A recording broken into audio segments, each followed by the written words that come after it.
Hello students, कैसे हैं आप सभी। उम्मीद करता हूं सब बढ़िया होंगे, मस्त होंगे। देखिए, आज हम लोग आईएमपी क्वेश्चन का जो देख रहे थे, कौन कौन सा क्वेश्चन आपको एग्जाम हॉल में पढ़ के जाना चाहिए, उसके लिए आज हम कर रहे हैं चैप्टर नंबर 5। चैप्टर नंबर 5 का नाम है convergence of series of non negative terms. Okay, ये चैप्टर के बारे में मैं बता देता हूं, काफी बड़ा है लेकिन लेकिन लेकिन काफी आसान है।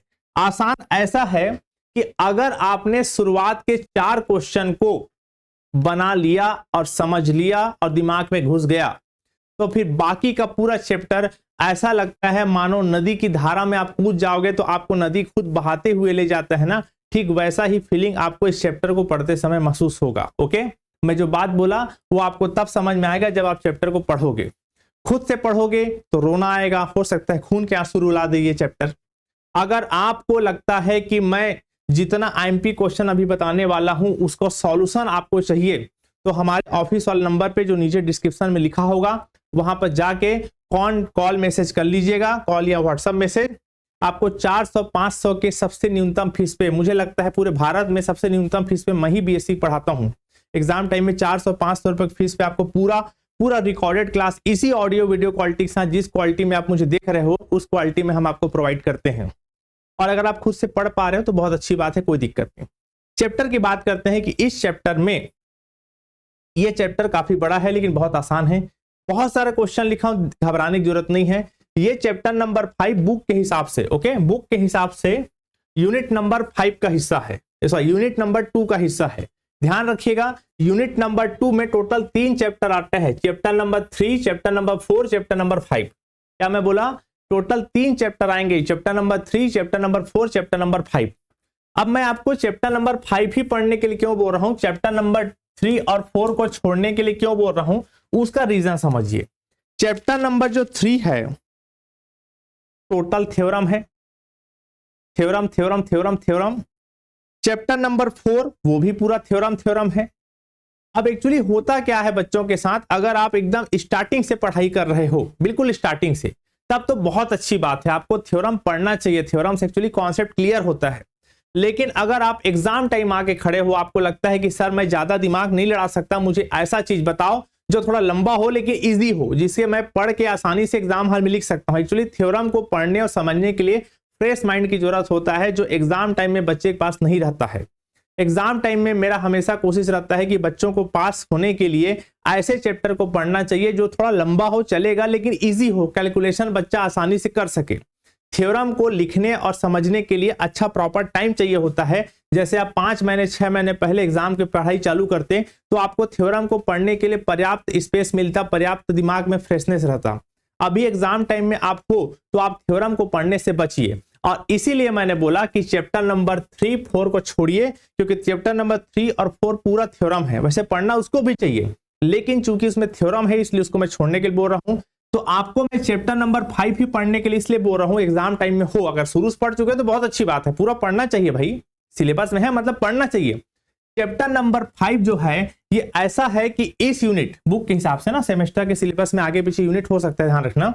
इस यूनिट में जो चैप्टर नंबर 5 है, ये वाला चैप्टर, ये चैप्टर इतना ज्यादा इंपॉर्टेंट है कि आपके एग्जाम में अगर आपका ये वाला यूनिट 10 मार्क्स का आ रहा है, बाय द वे, मान लिया 10 मार्क्स का चैप्टर आ रहा है, तो 10 मार्क्स में हो सकता है कि 10 में से 10 मार्क्स का क्वेश्चन अथवा में पूछेगा ना, 3 में 2 बनाओ या 4 में 2 बनाओ, तो छोड़ो, तो 10 नंबर का ही क्वेश्चन इसी चैप्टर से आपको देखने को मिल सकता है। एक तो क्वेश्चन तो आएगा ही आएगा 5 नंबर का, लॉक है, एकदम लॉक है, कंफर्म है। हो सकता है दोनों क्वेश्चन ही आपको इसी चैप्टर से देखने को मिल जाए, इतना इंपॉर्टेंट है, वो काफी बड़ा है ये। समझ में आ गया? तो आपको मैं क्या बोला कि आप अगर पूरा 3, 4, 5 को पढ़ने का समय है तो पूरा पढ़िए, नहीं तो सिर्फ चैप्टर नंबर 5 में ही फोकस करिए। और चैप्टर नंबर 5 बड़ा है, लेकिन मैं आपको क्या बोला शुरुआत में कि शुरू के अगर 3-4 क्वेश्चन को आप बना लिए तो पूरा चैप्टर आप बहते चले जाओगे, इतना मजा आता है। समझ में आ रहा है मेरी बात? मतलब क्या बोलूं मैं आपको, 1-2 क्वेश्चन बनाने के बाद आपको खुद पेन चलना चालू हो जाएगा। बड़े बड़े क्वेश्चन है लेकिन बहुत मजा आता है, गुड़ा भाग है, सिंपल इंटीग्रेशन डिफरेंशिएशन पूरा चैप्टर खत्म हो जाता है। ओके, आपको ऐसा लगेगा कि मैं आपको नदी में फेंक दिया हूं, नदी की धारा बह रही और आप भी उसमें बिल्कुल बहते चले जाए। अब देखिए, इसे लिखा हूं, बड़ा है लेकिन आसान है। अब चैप्टर नंबर 5 बस को पढ़ के आपको पूरा यूनिट 2 कवर करना है, तो चैप्टर नंबर 5 को अच्छा डीपली घुस के पढ़ना पड़ेगा। और डीपली घुस के पढ़ने के लिए इसको मैं टोटल 6 पार्ट में डिवाइड किया हूं। कितना पार्ट? 6 पार्ट। पार्ट 1 में जो क्वेश्चन है बहुत सिंपल है, बहुत सिंपल क्वेश्चन है। मैं हट जाता हूं स्क्रीन से, आप इसको जूम करके पॉज करके जूम करके देख लीजिएगा। ओके, थोड़ा इंग्लिश में लिखा हूं ना कुछ चीजों को, क्योंकि बहुत सारे बच्चे इंग्लिश मीडियम वाले रहते हैं। जैसे क्या लिखा हूं, unnecessary condition for convergence. Okay, वो क्या परीक्षा बोध रखे होंगे, उस मैच करते जाइएगा। ठीक, दूसरा क्या है, पार्ट 2। पार्ट 2 में पी सीरीज वाले क्वेश्चन है। ये पार्ट भी बहुत सिंपल है, ये पार्ट भी बहुत ज्यादा सिंपल। देखिए इसमें 4 क्वेश्चन है, 1 2 3 4, लेकिन चारों एक जैसे बनते हैं बोल के एक ही में लिख दिया हूं। उसके बाद ये क्वेश्चन है, जूम करके पढ़ लीजिएगा, अगर मैं बोलोगे तो मैं जूम कर देता हूं, ये देख लीजिए। ओके, ठीक। उसके बाद अब आगे देखिए, part number 3 DL number test. ये आईएमपी पार्ट है, इसमें से एक क्वेश्चन आने की संभावना है। ठीक, अब यहां पास आप इसको देख के घबराना मत कि सर इतना सारा क्वेश्चन बता रहे हो, ये आईएमपी क्वेश्चन का वीडियो है कि पूरा उठा के सिलेबस ही बता दिया आप। नहीं भाई, इसको लिखा इसलिए हूं क्योंकि इसके अलावा भी बुक में और बहुत सारे क्वेश्चन है। तो आप अगर कंफ्यूज हो रहे हो कि मैं किसको पढ़ूं किसको छोड़ूं, तो बस इसी क्वेश्चन को बनाइए जो मैं आपको बता रहा हूं। फिर वही बात बोल रहा हूं, अगर आप खुद से पढ़ पा रहे हो बहुत अच्छी बात है। एग्जाम टाइम में आके खड़े हो, आपको लग रहा है कि सर हमको अच्छे समझ में नहीं आ पा रहा है खुद से, आप हमारे ऑफिस वाले नंबर पे फोन लगाइए। ऑफिस वाले नंबर पे फोन लगाने के बाद एग्जाम टाइम में मात्र 400 से 500 रुपए के फीस में हम आपको कंप्लीट कोर्स दे देते हैं मैथ्स का, पूरा ऑल चैप्टर का, ऑल बुक का, जिसमें इसी ऑडियो वीडियो क्वालिटी के साथ आपको प्रॉपर इन सारे क्वेश्चन का सॉल्यूशन मिलेगा, एकदम सिस्टम से आराम से पढ़ाया। ये क्वेश्चन है, इसमें मैं क्या बोला हूं कि जैसे अब डीएल नंबर लिखा, पार्ट 3 नाम दिया हूं, इसमें एक क्वेश्चन बनाए तो बाकी सब क्वेश्चन को बनाते मत बैठे रहना। एक क्वेश्चन जैसा बनता है वैसी सारा क्वेश्चन बनता है। तो अगर आप जैसे कल परसों एग्जाम है, आपका टाइम नहीं है पढ़ने का, एक क्वेश्चन को बनाइए पेन से, वीडियो देख के, जो मेरा वीडियो देखेंगे, बाकी क्वेश्चन को बनाने की ज्यादा जरूरत नहीं है, सिर्फ वीडियो देख लीजिएगा तो बात बन जाएगा, क्योंकि एक क्वेश्चन जैसे बनता है वैसे बाकी पूरा बनेगा। मैं आपको फिर वही बोला ना, ये चैप्टर है लंबा लेकिन क्वेश्चन ईजी है। उसके बाद पार्ट नंबर 3 में रॉबी टेस्ट है। रॉबी टेस्ट में ये 3 क्वेश्चन बनाना है। यहां भी वही बात है, एक क्वेश्चन बनाइए, बाकी दोनों क्वेश्चन को छोड़िए, सिर्फ देख लीजिएगा, उतना में आप एग्जाम हल बना लोगे, मुझे आप पे पूरा भरोसा है। अगला देखिए, अगला पार्ट 4 लॉगरिथमिज्म टेस्ट, लघुगणिकीय परीक्षण। इसमें 3 क्वेश्चन, उसमें सिर्फ एक क्वेश्चन बनाइए, बाकी 2 क्वेश्चन को बनाने की जरूरत नहीं, सिर्फ देख लीजिएगा उसको, फिर समझ में आ जाएगा। उसके बाद पार्ट नंबर 5 है डी मार्गन या बटरॉट टेस्ट। इसमें भी 4 क्वेश्चन में सिर्फ एक क्वेश्चन को बनाइए, बाकी क्वेश्चन को सिर्फ देख लीजिएगा मेरे वीडियो से 2x स्पीड बढ़ा के। ओके, मैं थोड़ा पॉज कर लूं क्या? ओके, ठीक है। उसके बाद फिर आपका पार्ट नंबर 6 है कॉची रूट टेस्ट। इसमें भी आप एक क्वेश्चन बनाइए, बाकी दूसरा क्वेश्चन, दोनों क्वेश्चन देख सकते हैं, ऐसे कोई दिक्कत नहीं है। ये खत्म हो गया। अब मैं शुरू से एक बार पॉज करके देख लेना कहां से चालू है, मैं एक बार दिखा देता हूं शुरू से। अच्छा, ये पार्ट 3, इसको पार्ट 3 लिख दिया हूं क्या? सॉरी, ये पार्ट 4 होगा, देख लीजिएगा ना। चलिए ठीक है, आप इसको पॉज करके नोट कर लीजिएगा। ये पार्ट 1 है। ओके, थोड़ा जूम कर देता हूं मैं। ठीक, ये आपका पार्ट 2 है, इसका क्वेश्चन नोट कर लीजिएगा। पार्ट 3 है, ये क्वेश्चन देख लीजिएगा। पार्ट 4 है, ये पार्ट 4 रहेगा, सॉरी, ठीक है ना, सॉरी, ये आपका पार्ट 4 रहेगा।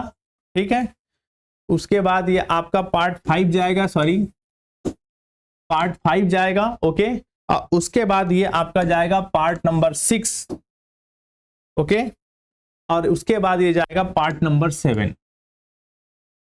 अब आपके दिमाग में फिर वही बात आ रहा होगा कि सर इतना सारा क्वेश्चन बता दिए, कैसे पढ़ें? अब फिर सुनिए, टोटल 60 पार्ट जो डिवाइड किया हूं, उसमें से आपको ध्यान दीजिएगा, पार्ट नंबर 1 को बनाना है, फिर आपका पूरा बेसिक क्लियर।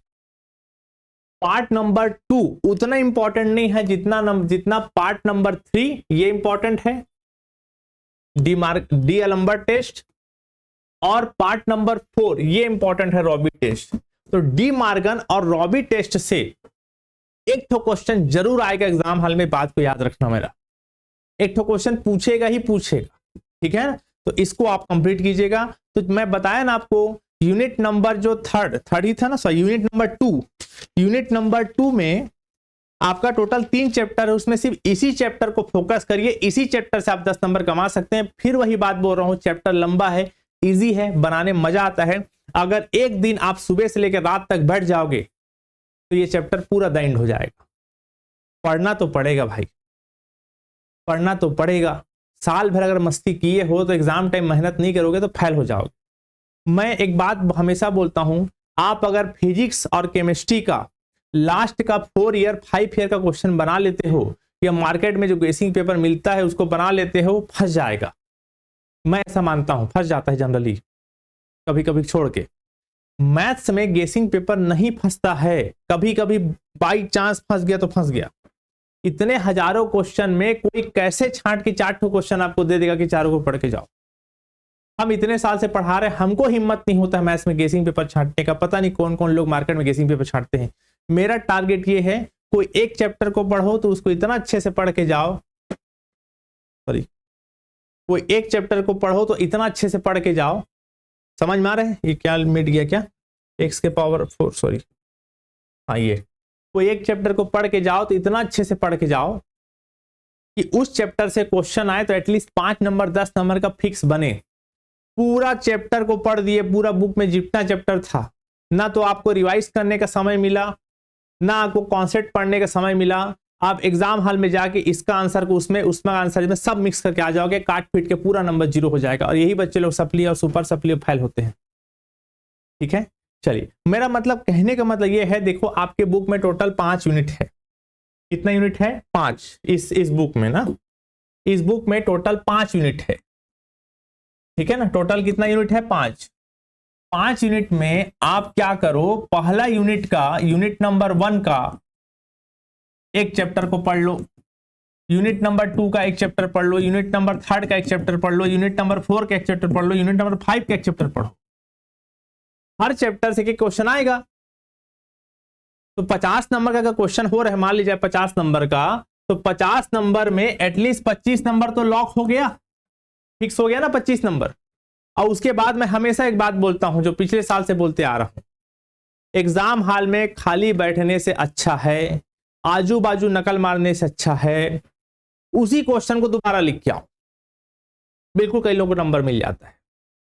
एग्जाम हॉल में जो एग्जामिनर आपका क्वेश्चन पेपर, जो आपका आंसर शीट चेक करता है ना, वो ये नहीं चाहता है कि आप फेल हो। एक्चुअली आपने कुछ लिखा ही नहीं है तो फेल करेगा ही करेगा ना। आप क्या करो, जैसे मान लीजिए आप क्वेश्चन पेपर है, पहले आप बनाओ यूनिट नंबर 1 का बी, फिर उसके बाद बनाओ यूनिट नंबर 5 का ए, फिर उसके बाद बनाओ यूनिट नंबर 3 का ए बी। ऐसे कंफ्यूज करो उसको, एकदम लाइन से मत बना करो। फिर जितना बनाना था आपने वो बना चुका, फिर खाली बैठने और नकल मारने से अच्छा है कि जो क्वेश्चन बना चुके हो उसको दूसरा नंबर डाल के फिर लिख के आओ। कई बार ऐसा हुआ है कि जो बच्चे 20 नंबर का बना के उनको 30-35 नंबर मिल गया। ऐसा कुछ बच्चे मुझे बताएं वो क्या था, वो यही ट्रिक इस्तेमाल कर रहे थे। क्योंकि आप जिन बाजू दोस्तों से पूछ के नकल मार रहे हो, वो आपका दोस्त या सहेली या सहेला, जो भी नाम दे दो, वो सही लिखा है उस आंसर को कि नहीं लिखा, कोई गारंटी नहीं है। क्योंकि बहुत जमाना खराब है भाई, धोखे का जमाना है। यहाँ 2 प्रेमी और प्रेमिका नहीं होते हैं, एक तो आपका दोस्त या आपका फ्रेंड जो है वो आपका कैसे हो जाएगा। वो जनरली कोशिश करता है कि जिसका आंसर उसको कंफ्यूजन टाइप के लगा है कि इसका आंसर शायद सही है कि गलत है, उसी को एक्चुअली में आपको दिखा रहा होता है। लड़कियों के साथ तो अक्सर ऐसा होते मैंने सुना है। बाकी आप अपना एक्सपीरियंस कमेंट्स में जरूर बताइएगा। ठीक है, तो आपका कहने का उद्देश्य है, खाली अगर आप बना लिए हो तो खाली जो क्वेश्चन बना चुके उसको दोबारा लिखो। क्योंकि एक्चुअली प्रोफेसर के पास इतना गंडल चेक करने के लिए होता है, क्या पता जल्दीबाजी में टिक करके आगे बढ़ जाए, या प्रोफेसर को पता भी चल जाता है तो वो सोचता है कि बच्चा लिखा तो है, कुछ तो नंबर दे दूं, बेचारा पास होने की कोशिश कर रहा है। नकल मारोगे, रोल नंबर आजू बाजू सब का रहता है, जो चेक कर रहा है उसको समझ में आ जाता है, सब आजू बाजू देख देख के लिखे, फिर उसका दिमाग छिड़ता है ना। तो ठीक है, मेरी बात समझ में आ गया। जितना क्वेश्चन इस चैप्टर के लिए बताया हूं, यूनिट नंबर 2 को अगर आपको पढ़ना है तो सबसे पहले यूनिट नंबर 5 को पढ़ो, उसके बाद अगर समय बचता है तब चैप्टर नंबर 3 और 4 को पढ़ना। पहले चैप्टर नंबर 5 को पढ़ना है, जितना क्वेश्चन बनाया हूं उतना को बना लेना प्लीज। इसी में से ही 10 नंबर का अगर यूनिट आएगा तो 10 में 10 का पूछ सकता है इसी यूनिट से, इसी चैप्टर से, सॉरी, क्योंकि ये चैप्टर बहुत महत्वपूर्ण है। ठीक है, थैंक यू सो मच।